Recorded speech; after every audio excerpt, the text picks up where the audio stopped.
Hello friends, welcome back to AK education group. तो आज हम लोग ज्योग्राफी 7th क्लास स्टार्ट करने जा रहे हैं। ये वीडियो उन स्टूडेंट्स के लिए है जो गवर्नमेंट एग्जाम की प्रिपरेशन कर रहे हैं, जिनका बेस उन्हें लगता है कि एकदम जीरो है। तो उन सब के लिए मैं आज ये वीडियो आपके लिए लेकर आई हूँ।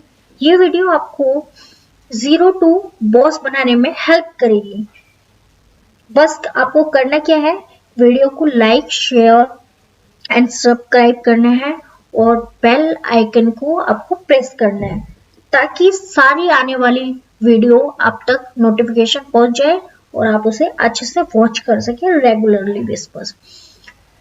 तो आज हम यहाँ पर ज्योग्राफी एनसीईआरटी की करेंगे। उसमें हम देख लेते हैं 7th क्लास में कौन कौन से चैप्टर हैं, कौन कौन से कितने चैप्टर्स हैं। तो देखते हैं, आइए देखते हैं। जो हमारा फर्स्ट है environment, second chapter inside our earth, next है our changing earth, air, water, natural vegetation and wildlife. Next, human environment, settlement, transport and communication. Human environment, interaction, the tropical and subtropical region. Life in the temperate grassland, life in the desert. तो ये सारे chapters हैं, हम करेंगे। First chapter है वो है environment। तो इन्वायरमेंट के अंदर हम देख लेते हैं। तो इन्वायरमेंट है, आप लोगों से मैं क्वेश्चन करूँ, चलिए आप बताइए कि इन्वायरमेंट क्या है। तो हम इन्वायरमेंट उसे बोलते हैं जैसे कि हमारे अराउंड या हमारे सराउंडिंग जो भी चीजें हैं, जो चीजें हमारे ऊपर इफेक्ट करती हैं, वो सब क्या है, इन्वायरमेंट है। तो आइए, यहाँ पर हमें एक बॉयज है जिसका नाम है रवि। क्या नाम है? रवि।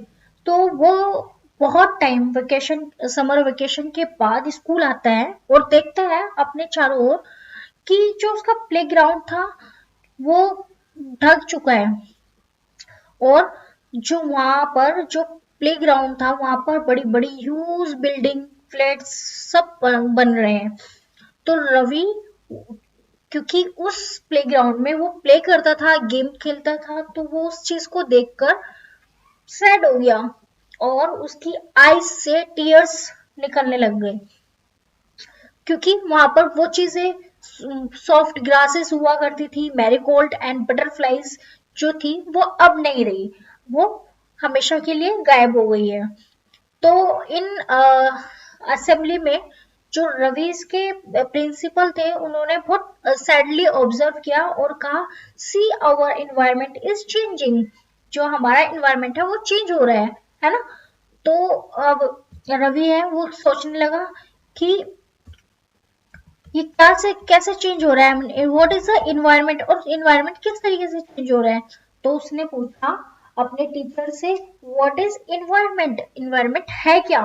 तो उसके टीचर ने कहा, whatever you see surrounding, जो तुम अपने आसपास में देख रहे हो वो सब क्या है, वो इन्वायरमेंट है। जैसे कि अब हम एग्जांपल देख लेते हैं। जैसे कि अगर हमारा क्लासरूम में, अगर हम क्लासरूम में होते हैं तो हमारा जो एटमोसफेयर है या एनवायरनमेंट है वो चेंज होता है, क्योंकि वो सब सारे स्टूडेंट्स का एक ही मकसद होता है, पढ़ना। और क्लास भी साइलेंट होती है, जब क्लास में टीचर होती है तो अलग माहौल होता है उसका। लेकिन जैसे ही क्लास में से टीचर निकल जाती है तो सब आपस में बात करने लग जाते हैं, तो वो पढ़ाई का माहौल खत्म हो जाता है। तो इसे क्या बोलते हैं, इन्वायरमेंट। हमारे सबके अपने अपने घर का एक एनवायरमेंट होता है, डिसिप्लिन होते हैं, कहीं कहीं ऐसे ही होता है। तो ये सारी चीजें जो है वो इन्वायरमेंट में आती है, और जो चीजें हमें इफेक्ट करती हैं वो इन्वायरमेंट में आती है। तो Ravi thought aloud, that means school building, table, chairs in the classroom, even the open field, road, garbage, my friends are also part of our environment. तो टीचर ने रिप्लाई किया, yes, but wait, some objects are created by nature, for example mountain, rivers, trees, animals. तो teacher ने reply करा, yes this is all are environment, but क्या है कि जो नेचुरल चीजें हैं, जैसे कि जो हमें अफेक्ट करती हैं, माउंटेन, रिवर्स, ट्रीज, एनिमल्स, तो ये भी क्या है, ये भी एनवायरमेंट में आता है ना। और कुछ चीजें जो है वो ह्यूमन मेड है ना। तो ह्यूमन मेड या लोगों के द्वारा जो बनाई हुई चीजें हैं, जैसे कि कार, रोड, क्लॉथ्स, बुक्स, ये सारी चीजें भी इन्वायरमेंट में आती है, ये क्योंकि हमें इफेक्ट करती हैं। तो जैसे टीचर ने बताया कि नेचुरल और इन नेचुरल जो ह्यूमन मेड है, तो वो चीजें हैं, आर्टिफिशियल भी बोल सकते हैं हम उसे, जो ह्यूमन मेड है वो, और इसमें क्या डिफरेंसेस है आइए देखते हैं। जो लिविंग थिंग होती है, जैसे कि जो चीजें चल सकती हैं और जो चीजें ब्रीथिंग कर सकती है, जो चीजें मतलब एनिमल्स एंड प्लांट्स, ये सारी चीजें जो है वो लिविंग थिंग्स में आएगी। तो नेचुरल में भी लिविंग थिंग और नॉन लिविंग थिंग आती है। तो हम पहले देख लेते हैं बायोटिक। बायोटिक मतलब लिविंग थिंग। जैसे कि ह्यूमन है, ह्यूमन एक दूसरे से टॉक कर सकते हैं, बात कर सकते हैं, है ना। मेरा पेन जो है, मेरा पेन, मेरा कंप्यूटर एक दूसरे से बात नहीं कर रहा, तो ये क्या हुआ, नॉन लिविंग थिंग। बट मैं आपसे बात कर रही हूँ, हम एज ए ह्यूमन एक दूसरे से बात कर रहे हैं, तो that means we are biotic. ठीक है। तो यहाँ पर इतने सारे फ्रेंड्स हैं, ये आपस में इंटरेक्शन कर रहे हैं, बातें कर रहे हैं, that means these are all biotic. ठीक है। इकबाल ने पूछा कि why our environment is changing, हमारा जो इन्वायरमेंट है क्यों चेंज हो रहा है। तो हमारे टीचर्स ने बताया it's all because of our needs. Yes, क्योंकि हमारी नीड्स, जैसे जैसे हम, हमारी नीड्स बढ़ेगी, हमारी डिमांड्स बढ़ेगी, हमारी विलिंगनेस बढ़ेगी, तभी तो हम क्या करेंगे, चीजों को लेंगे, और जब वो चीजें नहीं मिलेंगी तो हम ओवर एक्सप्लॉइट करेंगे। ओवर एक्सप्लॉइट मतलब हम उसे और ज्यादा यूज करेंगे, जो चीजें जितनी है। जैसे कि एक एग्जांपल लो, जैसे कि अगर हमारे पास पहले क्या हुआ करते थे, लोग कम हुआ करते थे और लैंड जो था वो ज्यादा हुआ करते थे, तो सबके बड़े बड़े घर हुआ करते थे, है ना। लेकिन जैसे जैसे पॉपुलेशन बढ़ती जा रही है, जैसे जैसे जनसंख्या बढ़ती जा रही है लोगों की, तो वैसे वैसे उनके घर जो है वो छोटे होते जा रहे हैं, बिकॉज ऑफ, क्योंकि उतना ही लैंड है, क्योंकि नेचर ने तो हमें लिमिटेड रिसोर्सेज दिए हुए हैं, लिमिटेड लैंड दिया हुआ है, लेकिन हम उस पॉपुलेशन ज्यादा होने की वजह से तो लैंड छोटे हो रहे हैं, उसके टुकड़े हो रहे हैं, और उसके ऊपर बिल्डिंग्स बन रही है, और अब एक बिल्डिंग के अंदर कई कई फैमिली रह रही है, जिसे हम फ्लैट भी बोलते हैं, राइट। तो हमारी जैसे डिमांड होगी, तो उसी के अकॉर्डिंग हमारा जो इन्वायरमेंट है वो भी चेंज होगा। अब जैसे कि पॉपुलेशन, पॉल्यूशन देख लो, कि पहले क्या हुआ करता था, लोग, गाड़ी वगैरह कम होती थी, लोग कम जाते थे, लेकिन पॉपुलेशन बढ़ने की वजह से और एक लाइफ स्टाइल बढ़ने की वजह से, life style high life style होने की वजह से लोग कार रखना पसंद करते हैं, है ना, बाइक वगैरह। तो इससे क्या होगा कि लोग अपनी अपनी गाड़ियां रोड पर लेंगे, और जिसकी वजह से पॉल्यूशन बढ़ेगा, तो ये भी तो हमारी हेल्थ पर इफेक्ट कर रहा है, ये भी तो हमारे इन्वायरमेंट को इफेक्ट कर रहा है। तो ये चीजें हमारी नीड्स के अकॉर्डिंग बढ़ रही है, तो वो हमारे इन्वायरमेंट को चेंज कर रही है। These are increasing day by day. Yes, day by day हम जैसे कि हम जो पहले हमारे पास टेक्नोलॉजी हुआ करती थी, जैसे कि पहले हमारे पास मोबाइल फोन नहीं हुआ करते थे, लेकिन आज के टाइम में सभी के पास मोबाइल फोन है, सब उसका यूज कर रहे हैं। इनफैक्ट बच्चे, सारे बच्चे, जितने भी छोटे छोटे बच्चे हैं, वो सब यूज कर रहे हैं, उसके एडिक्ट होते जा रहे हैं।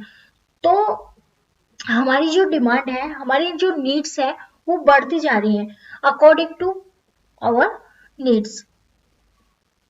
तो we are the modify at and time and even, कई बार जब, जैसे कि अब के, जैसे कि लैंड है हमारा, जो हमारी पॉपुलेशन बढ़ रही है, लैंड कम हो रहे हैं, जो हमारे जंगल है, हमारे फॉरेस्ट है, हमारे पार्क हैं, तो वो क्या हो रहे हैं, वो भी कम होते जा रहे हैं।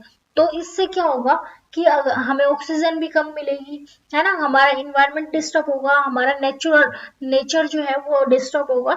तो ये चीजें डिस्ट्रॉय करेगी, है ना, एयर पोल्यूशन होगा, नॉइज पोल्यूशन होगा, तो ये सारी चीजें हमारे इन्वायरमेंट को डिस्ट्रॉय करती है। तो दैट मीन्स इसका नेगेटिव इफेक्ट भी है ना। अब यहाँ देखो कि हमारे इन्वायरमेंट के कौन से कंपोनेंट है। देखो, मैंने एक बताया था कि नेचुरल, एक नेचुरल है और एक ह्यूमन मेड है। नेचुरल का कौन सा है, जैसे कि वाटर, वाटर कोई इंसान नहीं बनाता है, वाटर तो कुदरती बनाता है, जो कि गॉड है, अल्लाह है ना। तो वो बना रहे हैं।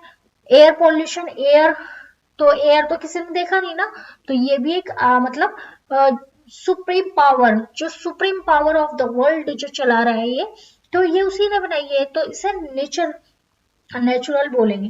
एंड लैंड, तो ये जो चीजें इंसानों के हाथ में नहीं है उसे हम क्या बोलते हैं, नेचुरल। ओके, जैसे कि इसमें लिविंग थिंग भी आ जाएगी और नॉन लिविंग थिंग भी आ जाएगी, ठीक है, जैसे कि मैं आगे बताऊंगी, ठीक है। अब हम यहाँ पर ह्यूमन मेड देखेंगे। ह्यूमन मेड में देखेंगे जैसे कि बड़े बड़ी बिल्डिंग्स बन रही है, park, bridge, road, industry, monuments monuments, है ना। ये सारी जो इकोनॉमिकली है, education, religion, community, family, individual, ये सारी जो चीजें हैं ये ह्यूमन मेड है, ठीक है। अब यहाँ देखेंगे जो चीजें हमने ऊपर देखी है, तो उसमें जो surrounding and living organism is also called environment. तो हमने यहाँ पर दो चीजें देखी कि जितनी जो भी चीजें हमारे सराउंड में है, हमारे आसपास में है, वो हमारा एनवायरनमेंट है। और प्लस अगर हम एनवायरनमेंट को नेचुरल ऑर्गेनिज्म या लिविंग ऑर्गेनिज्म, जैसे मैंने बताया था ह्यूमन, एनिमल्स, प्लांट्स, ये सारी जो चीजें हैं वो भी इन्वायरमेंट में इंक्लूड है ना। It is a combination of nature and human made phenomena. इन दोनों का ही कॉम्बिनेशन है। While the natural environment refer to biotic and abiotic. Biotic मैंने बताया था लिविंग थिंग है, जो कि सांसें लेती है, खाती है, ग्रोथ होता है, पीती है, बातें करती है, ये सारी जो चीजें हैं बायोटिक थिंग्स में होती है। और अबायोटिक थिंग्स वो होती हैं, और अबायोटिक जो जो लिविंग थिंग नहीं है, जैसे कि हमारा पेन, बुक, ये सारी जो चीजें, water, sunlight, soil, air, temperature, ये सारी जो चीजें हैं ये नॉन लिविंग थिंग है, बट बाय द नेचुरल है, ये नेचुरल है ना। और जो ये प्लांट, एनिमल, फंगी, बैक्टीरिया, ये सारी जो चीजें हैं ये लिविंग थिंग है, क्योंकि इनका ग्रोथ हो रहा है, इनका डेवलपमेंट हो रहा है। बट नॉन लिविंग थिंग का डेवलपमेंट नहीं हो रहा है ना। जितना गॉड ने वाटर दिया है वो वाटर लिमिटेड है, इसलिए तो हम बोलते हैं कि save the water, save the life, यही तो बोलते हैं हम, है ना। तो सोइल जो है, एयर है, सारी चीजें लिमिटेड है, इसलिए हमें उसका परफेक्टली यूज करना चाहिए जरूरत के अकॉर्डिंग, ठीक है। अब यहाँ पर हम देखेंगे नेचुरल इन्वायरमेंट। नेचुरल इन्वायरमेंट क्या होता है ये देखेंगे। Land, water, air, plants, animals comprises the natural environment, है ना। इन सबसे आप फेमिलियर हो, है ना।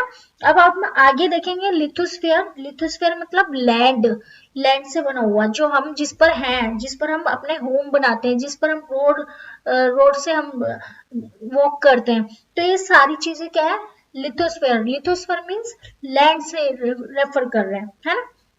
Hydrosphere, hydrosphere means water, water, है ना।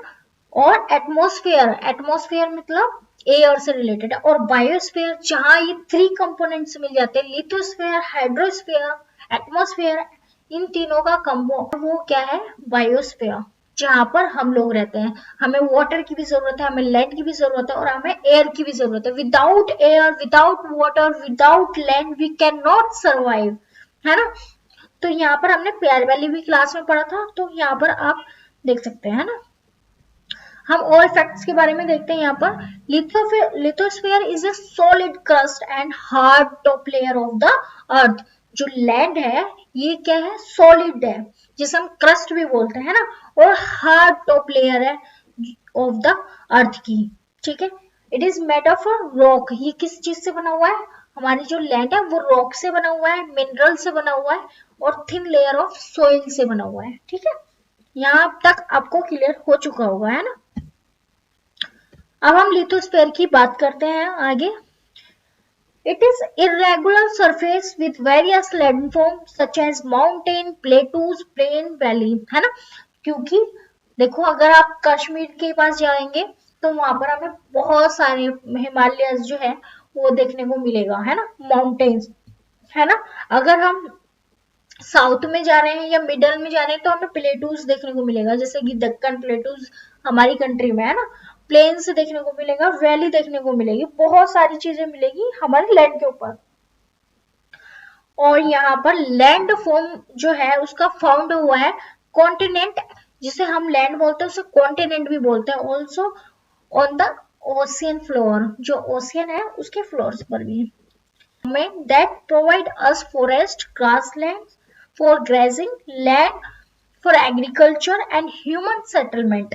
It is also source of mineral wealth. Yes. अब हम यहाँ पर देखेंगे, जैसे कि मैंने अभी बताया था कि जहां पर थ्री कंपोजिशन ऑफ मिल जाते हैं, जैसे कि एटमोस्फेयर, हाइड्रोस्फेयर, लिथोस्फेयर, तो उस तीनों कंपोजिशन का को हम क्या बोलते हैं, बायोस्फीयर। तो वहीं पर यही चीज हमें चाहिए ना, हमें सरवाइव करने के लिए अपनी लाइफ को, तो ये वही चीज है, ठीक है, हम इसे बोलते हैं बायोस्फीयर। अब यहाँ पर देखो hydrosphere, hydrosphere means water, the domain of water is refer to as hydrosphere, है ना, जो डोमेन ऑफ वाटर है उसे हम क्या बोलते हैं, हाइड्रोस्फीयर बोलते हैं। और इसमें it's comprises various sources of water and different type of water bodies, like जैसे कि हम वाटर को किस तरीके से देखते हैं, रिवर के फॉर्म से, लेक, सीज, ओशियन, ये सब हम वाटर ही है ना। It's essential for living thing, yes of course, अगर वाटर ना हो तो we can not survive, we also. तो यहाँ पर हमें लिविंग ऑर्गेनिज्म के लिए भी बहुत ज्यादा इंपॉर्टेंट है, जैसे कि एनिमल्स, ह्यूमन, प्लांट्स एक्सेट्रा, ठीक है। The atmosphere is the thin layer of the air that surround the earth, जो एटमोस्फेयर है ये बहुत थिन लेयर है ऑफ एयर की, दैट सराउंड द अर्थ। अब यहाँ देखेंगे, देखो ये ओशियन है, ये लैंड है, देखो ये लैंड है और लैंड से ये ओशन है, ये ओशन है, तो यहाँ से सबसे ज्यादा क्या होगा, इवेपोरेट हो गया, यहाँ पर ये जो पानी है वो इवेपोरेट होगा, फिर कंडेंसेशन होगा, कंडेंसेशन होने के बाद यहाँ पर दोबारा से क्या होगा, बारिश आएगी। तो यहाँ से यहाँ पर भी अगर कंडेंसेशन हो रहा है, ये कंडेंसेशन हो रहा है, तो यहाँ पर भी ये लैंड है, ये माउंटेन है, सोइल है, मॉइस्चराइज है, ये हिमालय प्लेटूज वगैरह, माउंटेन वगैरह समझ लो। तो यहाँ पर भी बारिश पड़ रही है, तो ये यहाँ पर लेक बन रहा है ना, तो इस चीज को आप समझिए। The gravitation force of the earth hold atmosphere around it. It protect us the harmful rays surround, sourcing heat of the sun. हम यहाँ पर देखें एटमोस्फेयर, या एटमोस्फेयर को हम क्या बोलते हैं, जो हमारी गैसेस है, हमारी जो ऑक्सीजन है, कार्बन डाइऑक्साइड है, लिथेन, मीथेन, ये सारी जितनी भी गैसेस है, तो उसे हम क्या बोलते हैं, एटमोस्फेयर। एटमोस्फेयर के अंदर ये सारी गैसेस होती हैं। It consist of number of gases, dust and water vapour. Changes in the atmosphere produce changes in the weather and climates, तो ये वेदर और क्लाइमेट्स भी चेंज करता है इसके अकॉर्डिंग। देखा, plants and animals kingdom together make biosphere of living world. जो plants animals हैं वो कहाँ रहते हैं, बायोस्फीयर में, है ना, जैसे कि मैंने अभी बताया था।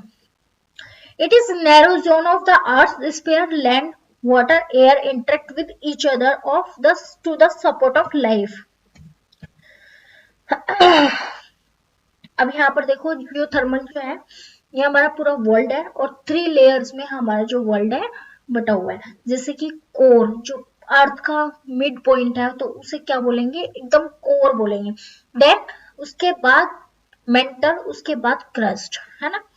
तो ये हमारा जो अर्थ है वो किस फॉर्म में है, हमारा जो अर्थ है वो रोटेट करता है अपने एक्सिस पर। रोटेट मतलब घूमना, ठीक है। अब हम इकोसिस्टम की बात करें, व्हाट इज इकोसिस्टम, तो इकोसिस्टम क्या है, और लेकिन ये इकोसिस्टम का जो टर्म है ये किसने दिया, तो हम देख लेते हैं कि किसने दिया, आप कमेंट बॉक्स में मुझे बता सकते हैं, ठीक है। तो इकोसिस्टम जो टर्म्स है वो कहाँ किसने दिया है, A.G. टेंसले ने दिया है। किसने दिया है, A.G. टेंसले ने। तो अब यहाँ पर जो एट द एनसीसी कैंप के अंदर रवि क्लास वाज अटेंडिंग, जैसे exclaim what's a heavy downpour, तो रवि क्या बोलता है, it's remind me for my home in Kerala. Kerala में बहुत ज्यादा बारिश होती है, तो उसने उसे इन द केरला, तो you should come and see how it pours and pours and pours over the lush green field and coconut plantation, कि किस तरीके से हमारी आकर देखना कि किस तरीके से बारिश होती है पूरे दिन, लश, और किस तरीके से ग्रीन फील्ड है, और कहाँ कोकोनट प्लांटेशन भी उगता है।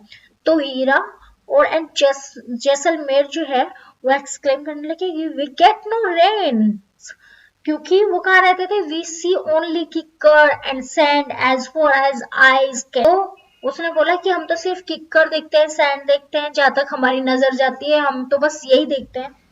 तो तो रवि ने बोला, यू कैन ऑल्सो फाइंड केमल्स, तुम वहां पर केमल्स भी देख सकते हो। तो उसने बोला कि yes but not a camel, और भी डेजर्ट है। तो अभी हम यहाँ पर देखेंगे जेरोफाइटिक क्या है एडेप्टेशन एंड जेरोमॉर्फिक एडेप्टेशन क्या है। जो जेरोफाइटिक एडेप्टेशन है वो डेजर्ट प्लांट्स है, एंड जेरोमॉर्फिक जो है वो क्या है, एनिमल्स है ना। तो ये टर्म्स याद रखना आप लोग, क्योंकि ये टर्म्स कहीं पर भी आ जाती है और हम लोग कंफ्यूज हो जाते हैं। Hira says, not just camel. If you visit our desert, you will see snakes, lizard and insect too. है ना, स्नैक, सांप, लिजर्ड, चुपकली टाइप की, है ना। तो इस तरीके का ये इंसेक्ट भी वहां मिलते हैं। रवि जो है वो सरप्राइज हो जाता है, why do the animals, vegetation and the why way people live vary from place to place, are they all related to each other. तो ओ यस, टीचर बोलते हैं, oh yes very much so, all plants animals human being depend on their, क्योंकि हम एक दूसरे के ऊपर dependent है ना। तो इस बुक में इस तरीके से दिया हुआ है। और यहाँ पर हम देखते हैं कि they are also interdependent on each other, है ना। हम एक दूसरे के ऊपर, क्योंकि हम प्लांट से हम जुड़े हुए हैं, एनिमल से जुड़े हुए हैं, अगर एक भी चीज हम मिस कर जाए, survive without any of missing, तो we are interconnected with each other, है ना। तो this relation between the living organism as well as the relation between the organism and their surrounding form an ecosystem. यहाँ पर 3 could be an ecosystem of large rain forest, grassland, desert, mountain, lake, ocean and even a small pond. तो हमें ये सारी चीजें मिलती हैं ecosystem के अंदर, है ना। अब आप समझ गए होंगे। अब हम यहाँ पर देख लेते हैं कि human environment has being interact with environment and modify it according to their needs, ठीक है। तो वो क्या किस तरीके से इंटरेक्ट करता है एनवायरनमेंट से, और एनवायरनमेंट को अपने अकॉर्डिंग किस तरीके से चेंज कर लेता है, अपने अकॉर्डिंग, अपनी नीड्स के अकॉर्डिंग, अपनी जरूरत के अकॉर्डिंग, है ना। अर्ली ह्यूमन अडेप्टेड देमसेल्फ, अगर हम पुराने टाइम की बात करें तो जो ह्यूमंस था वो किस तरीके से अपने आप को अडेप्ट कर रहा था, नेचुरल सराउंडिंग से। दे लेड अ सिंपल लाइफ, वो सिंपल लाइफ जीते थे, and fulfil their requirement from the natural surround them, जो उसके नेचर में था उससे ही वो अपने जीवन को निर्वाह कर रहा होता था। लेकिन टाइम जैसे चेंज हो रहा है, जैसे कि टाइम नीड्स ग्रो, है ना, हर कोई ग्रो करना चाहता है, and it become more varied. Human learn new ways to use the change environment. They learn to grow crops, domesticate animals, and leads a settled life. तो वो करना सीख गया है ह्यूमन, कि डोमेस्टिकेशन करना सीख गया एनिमल्स को, and lead the settle life. They wheel was invented, surplus food हो गया, प्रोड्यूस करने लगा, बटर सिस्टम हुआ, देन ट्रेड स्टार्ट हुआ, और अब कॉमर्स डेवलप हो रखा है। तो इंडस्ट्रियल रिवोल्यूशन हुआ, नेबल लार्ज स्केल प्रोडक्शन स्टार्ट हो गया, ट्रांसपोर्टेशन की जरूरत पड़ी, it's become a faster, so that and information evaluation and communication is speedy across the world, you can see. तो ये चीजें हैं जब ह्यूमन की नीड्स बढ़ने लग गई तो ग्रोथ भी बढ़ने लग गया, लेकिन हमारा जो इन्वायरमेंट है वो भी चेंज होना। We will meet next class. Don't forget to share this video, subscribe and comment. So thank you so much.